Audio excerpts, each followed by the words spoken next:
Just uttering the phrase is enough to create goosebumps, to bring about the thoughts of what might be, what could be, how a victory would feel.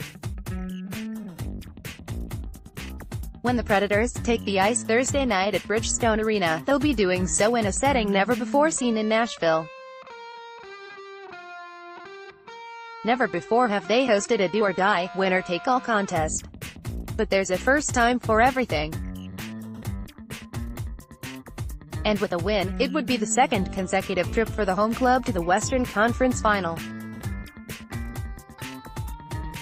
Indeed, one of the biggest nights in Nashville's 20-season history is almost upon us.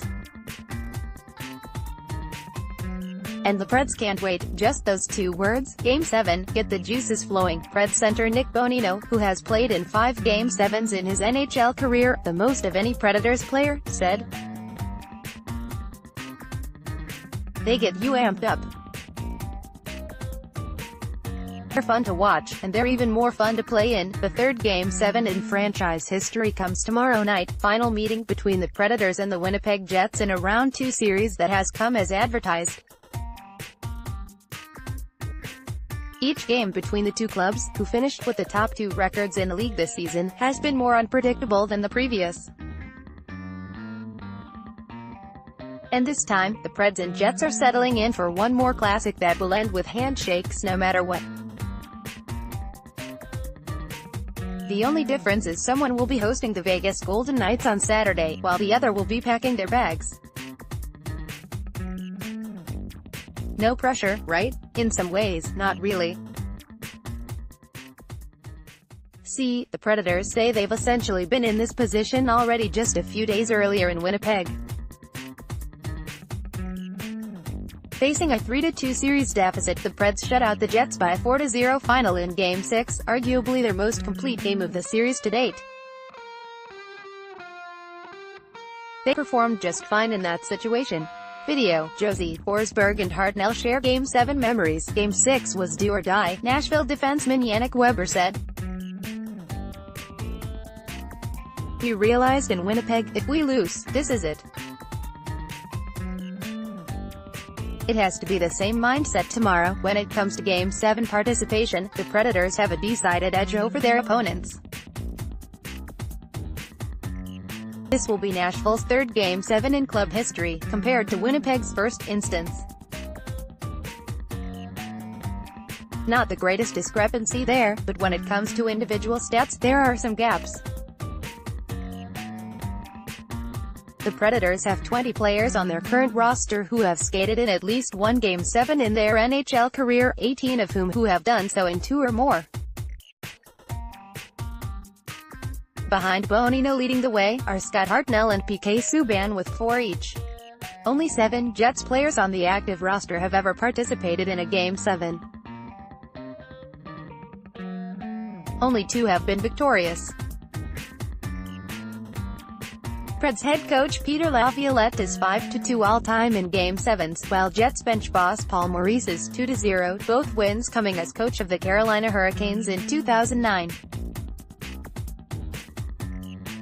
Laviolette is one of just 4 coaches in NHL history to have won a Game 7 in all 4 rounds of the postseason, including a 3-1 victory in the last game of the 2006 Stanley Cup Final with Carolina.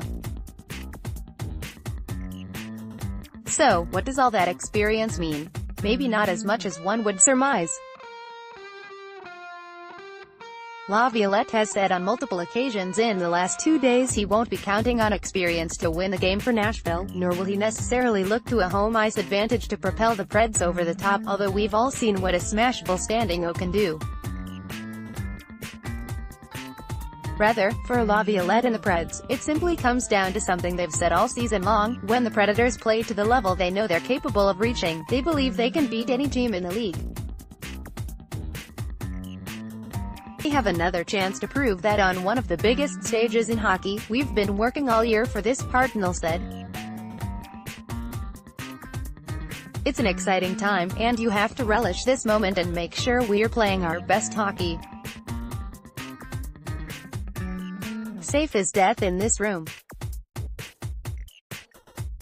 We have to go out there and play as hard as we can, play as smart as we can and get the W at the end of the day. Every game in the playoffs is important, but if you make mistakes when it's Game 5, you go down 3-2 and you're not out of the playoffs, Bonino said. Everything gets bigger, a little bit more amplified, but at the end of the day, it's just hockey. Video, Laviolette shares what he's expecting in Game 7. Star players are expected to rise and thrive in moments like these, but Game 7 also holds the potential for a fourth-line grinder, a third-pair defenseman, to go from relative obscurity to a household name overnight. That may be what makes Game 7 as special as it is, the unlimited potential for something unexpected, something spectacular to occur. For Predators, there's no more homework left to do, no feeling out process to conduct in a game's opening period, no time to be timid or unsure of how to go about the intricacies of a Game 7. After all, it's just hockey. And someone in the Nashville locker room could be a hero on Thursday. Or, perhaps they all will. The game has its own story, and you can't really control that. The only thing you can control is how well you execute the game plan, how well you play in your own shift, Weber said. Everybody knows his role at this point and everybody knows how we need to play tomorrow to have success. If everybody has that mindset, we'll have a lot of heroes tomorrow.